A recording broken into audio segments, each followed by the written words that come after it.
आज हम class 12th की हिंदी बुक आरह भाग सेकंड का चैप्टर चौथा कैमरे में बंद अपाहिज के प्रश्नोत्तर पढ़ेंगे। इसके कवि रघुवीर सहाय जी हैं। क्वेश्चन फर्स्ट, कविता में कुछ पंक्तियां कोष्ठकों में रखी गई हैं, आपकी समझ से इसका क्या औचित्य है। यानी कविता में कुछ पंक्तियां कोष्ठक यानी ब्रैकेट के अंदर रखी गई है, तो उनका क्या क्या अर्थ है इसके बारे में बताना है। तो कोष्ठक में जो पंक्तियां दी गई है वो दर्शकों के लिए अलग है, कैमरामैन के अलग है और अपाहिज के लिए अलग अलग है। उनका अर्थ अपन समझते हैं। कविता में कुछ पंक्तियां कोष्ठकों में रखी गई हैं। ये कोष्ठक कवि के मुख्य भाव को व्यक्त करते हैं। इनमें लिखी पंक्तियों के माध्यम से अलग अलग लोगों को संबोधित किया गया है। जैसे कैमरामैन के लिए, कैमरा दिखाओ इसे बड़ा बड़ा। इसमें कैमरामैन को कहा जा रहा है कि आप कैमरे से जो दृश्य है वो बड़ा करके दिखाइए। ये चीज ब्रैकेट में रखी हुई है, कोष्ठक में रखी हुई है। कैमरा डॉट डॉट की कीमत है। इसमें कैमरामैन को ये कहा जा रहा है कि भाई कैमरा है, आप अच्छे से दिखाओ, समय की बड़ी कीमत है। दर्शकों के लिए कोष्ठक में जो पंक्तियां दी गई दर्शकों के लिए उनका क्या अर्थ है। हम खुद इशारे से बताएंगे क्या ऐसा। इसमें संचालक कह रहे हैं कि हम खुद इशारे करके आपको बताएंगे कि इस अपाहिज के साथ ऐसा क्या हो रहा है। ये खुद नहीं बोलेगा, ये प्रश्न पूछा नहीं जाएगा। इसमें दर्शकों को ये कहा जा रहा है कि जो कोष्ठक में बात की गई है हम आपसे प्रश्न पूछेंगे नहीं, आपको हिसाब से सोच करके और जो आप ये दृश्य देख रहे हो उसके प्रति अपने विचार मन में लाने हैं। अपंग व्यक्ति को वह अवसर खो देंगे। इसमें अपंग व्यक्ति को कहा जा रहा है कि अगर आज वह अपनी बात सबके सामने नहीं बता पाएगा तो फिर अवसर खो देगा। तो अपने विचार आप बताइए। बस थोड़ी कसर रह गई। इसमें अपंग व्यक्ति को कहा गया है कि बस थोड़ी कसर रह गई। अगर आप रो देते तो ये कसर पूरी हो जाती, क्योंकि जो संचालक हैं वो तो अपना रुपया और पैसा कमाना चाहते हैं। इसलिए कहा गया है कि बस थोड़ी कसर रह गई, यानी आप रो देते। इस प्रकार के कोष्ठक कविता के उद्देश्य को अभिव्यक्ति प्रदान करने में सहायक होते हैं। अगला क्वेश्चन, कैमरे में बंद अपाहिज करुणा के मुखौटे में छिपी क्रूरता की कविता है, विचार कीजिए। यानी कैमरे में बंद अपाहिज जो कविता है वो मुखौटे के पीछे छुपी हुई करुणा और क्रूरता की कविता है, ये अपन को बताना है। कैमरे में बंद अपाहिज कविता के माध्यम से कवि ने शक्तिशाली वर्ग की क्रूरता को उजागर किया है। यह वर्ग शोषित वर्ग से जैसे चाहे वैसे कार्य करवाते हैं और उन्हें स्वतंत्र रूप से अपने विचारों की अभिव्यक्ति भी नहीं करने देते। कवि ने अपाहिज व्यक्ति के प्रति करुणा भाव प्रकट किए हैं, लेकिन टेलीविजन कैमरा अपने कार्यक्रम को सफल बनाने के लिए और कारोबार को बढ़ाने के लिए अपाहिज के प्रति संवेदनहीन रवैये को अपनाता है। यानी शक्तिशाली वर्ग है वो क्रूर होता है, यानी अपने से जो नीचे लोग हैं उनके ऊपर अपनी मनमर्जी है वो थोपता है।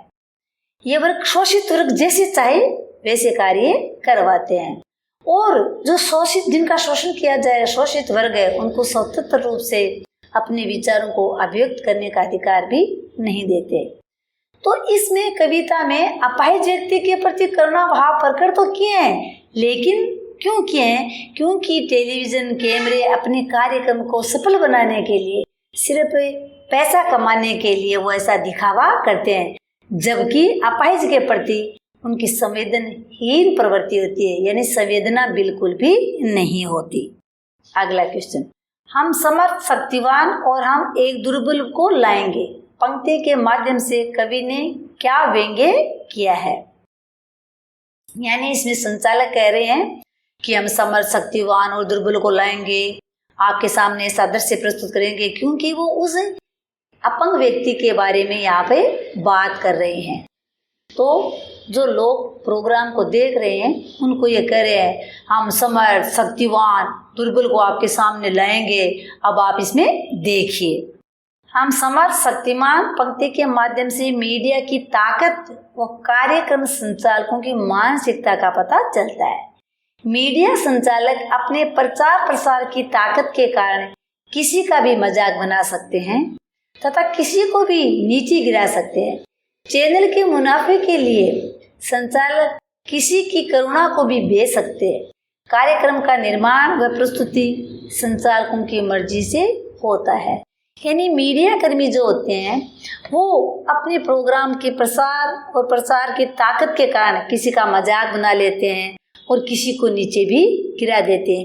वो ऐसा इसलिए करते हैं कि हमारा चैनल बढ़िया चले, हम ऐसे दृश्य दिखाएंगे तो लोग इससे ज़्यादा प्रभावित होंगे, हमारा प्रोग्राम ज़्यादा देखा जाएगा, और वो करुणा को भी बेच सकते हैं। वास्तव में उनकी उन व्यक्तियों के प्रति करुणा बिल्कुल नहीं होती, लेकिन प्रोग्राम ऐसा दिखाते हैं कि जिसे पता नहीं ये उन लोगों के प्रति कितने संवेदनशील है, जबकि ऐसा होता नहीं। वो अपने प्रोग्राम को बढ़िया दिखाने के लिए और अपने पैसे कमाने में लगे रहते हैं और वो अपनी मन मर्जी के हिसाब से उस पर प्रोग्राम दिखाते रहते हैं।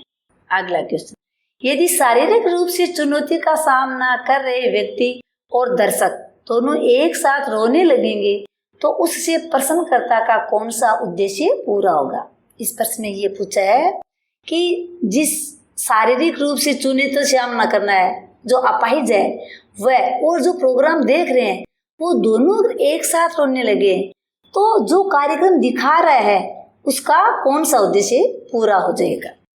शारीरिक चुनौती का सामना कर रहे व्यक्ति और दर्शक दोनों के एक साथ रोने लगेंगे तो प्रश्नकर्ता का कार्यक्रम सफल हो जाएगा और उसे धन और यश दोनों मिलेगा जिसकी उसको चाहत थी। इससे उसका उद्देश्य पूरा हो जाएगा। यानी जो अपाहिज व्यक्ति है वो और जो प्रोग्राम देख रहे हैं वो साथ में रोने लगेंगे। यानी जब अपाहिज व्यक्ति को तरह तरह के प्रश्न पूछे जाते हैं तो उसको दुख होता है, दर्द होता है, तो वो रोता है, तो दर्शक भी कई बार उनके साथ आदत में स्थापित कर लेते हैं और वो भी रोने लगते हैं। तो इससे फायदा किसको होता है? प्रश्नकर्ता को या संचालक को जो प्रोग्राम दे रहा है, क्योंकि वो सोचता है कि हाँ भाई मैंने जैसा सीन दिखाया और दर्शक देख करके उसके साथ जुड़ गए और उनको भी वैसा ही फील होने लगा, तो उसका खुद का उद्देश्य पूरा हो जाएगा, उसके प्रोग्राम को ज़्यादा देखा जाएगा और उससे उसको पैसों की प्राप्ति होगी। अगला क्वेश्चन, पर्दे पर वक्त की कीमत है कहकर कवि ने पूरे साक्षात्कार के प्रति अपना नजरिया किस रूप में रखा है। इस पंक्ति के माध्यम से कवि ने पूरे साक्षात्कार के प्रति व्यावसायिक नजरिया प्रस्तुत किया है। पर्दे पर जो कार्यक्रम दिखाया जाता है उसकी कीमत समय के अनुसार होती है। दूरदर्शन व कार्यक्रम संचालक को जनता के हित या पीड़ा से कोई मतलब नहीं होता।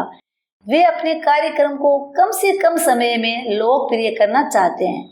अपन की पीड़ा को कम करने की बजाय अधिक करके दिखाया जाता है ताकि करुणा को नकदी में बदला जा सके। संचालकों की सहानुभूति भी बनावटी होती है। यानी पर्दे पर वक्त की कीमत है। यह कहकर कवि यह कहना चाहता है कि पर्दे पे जो कार्यक्रम दिखाया जाता है उसकी कीमत समय के अनुसार होती है, क्योंकि दूरदर्शन व कार्यक्रम संचालक है वो जनता की हित या पीड़ा से उनको कोई मतलब नहीं। वो कम से कम समय में अपने प्रोग्राम को अच्छा दिखाने के लिए, लोकप्रिय बनाने के लिए लगे रहते हैं। वो अपंग व्यक्ति की पीड़ा नहीं समझते, वो तरह तरह से उसको टॉर्चर करते हैं, कुरेद करके उनसे तरह तरह के क्वेश्चन पूछे जाते हैं ताकि वो रो सके, और वो रोएगा तो उसकी करुणा लोगों को दिखेगी और जिससे हमें धन की प्राप्ति होगी। तो संचालक है वो दिखावटी सहानुभूति है का दिखावा करते हैं, जबकि अपंग व्यक्तियों के प्रति उनकी सहानुभूति बिल्कुल भी नहीं होती। अब है कविता के आसपास के जो क्वेश्चन है वो पढ़ेंगे। क्वेश्चन फर्स्ट, यदि आपको शारीरिक चुनौती का सामना कर रहे किसी मित्र का परिचय लोगों से करवाना हो तो किन शब्दों में करवाएंगे। यानी आपको ये पूछा जाए कि भी आपका कोई फ्रेंड, आपका कोई दोस्त है वो शारीरिक रूप से असमर्थ है, अपंग है या वो अपाहिज है, तो आप अन्य लोगों से उसका परिचय किस तरह से करवाएंगे। तो अपन को ये बात ध्यान रखनी है कि अपने मित्र की किसी से जानकारी करवाते हैं, परिचय करवाते हैं, तो उसकी चुनौतियों को, उसकी खूबियों को, उसने जो अच्छे अच्छे कार्य करे हैं उसके बारे में बताना चाहिए, उसकी कमी नहीं बतानी चाहिए, क्योंकि वो तो भगवान ने उसको वैसा बना दिया।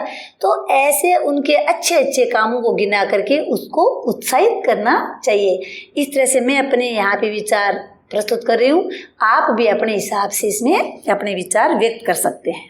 मुझे यदि किसी शारीरिक चुनौती का सामना कर रही अपनी मित्र का परिचय करवाना है तो मैं उसकी अपंगता का मजाक नहीं उड़ाऊंगी और न ही उस अपंग लड़की को उसकी अपंगता का एहसास दिलाने की कोशिश करूंगी। मैं तो लोगों से यही कहूंगी कि ये मेरी परम मित्र है, हम बचपन से एक साथ पढ़ती आई हैं। ये लड़की मुझसे ज़्यादा होशियार है, यद्यपि चलने में इसे कुछ कठिनाई होती है, लेकिन पढ़ाई और स्कूल की अन्य गतिविधियों में ये सबसे आगे रहती है, इसलिए हर साल ये प्रथम स्थान प्राप्त करती है। इसने अपनी मजबूरी को मजबूती बना लिया है।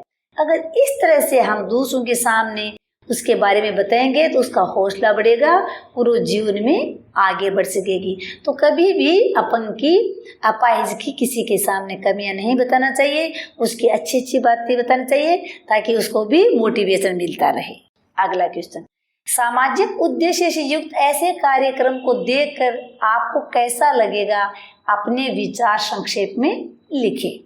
इसमें खुद के विचार लिखने हैं कि सामाजिक उद्देश्य से युक्त जो कार्यक्रम है उसको देखकर आपको कैसा लगे। सामाजिक उद्देश्य से युक्त ऐसे कार्यक्रम को देखकर मुझे कार्यकर्ता के अमानवीय व्यवहार पर घिन आएगी और पीड़ित के मनोभाव समझकर मुझे दुखद अनुभूति होगी।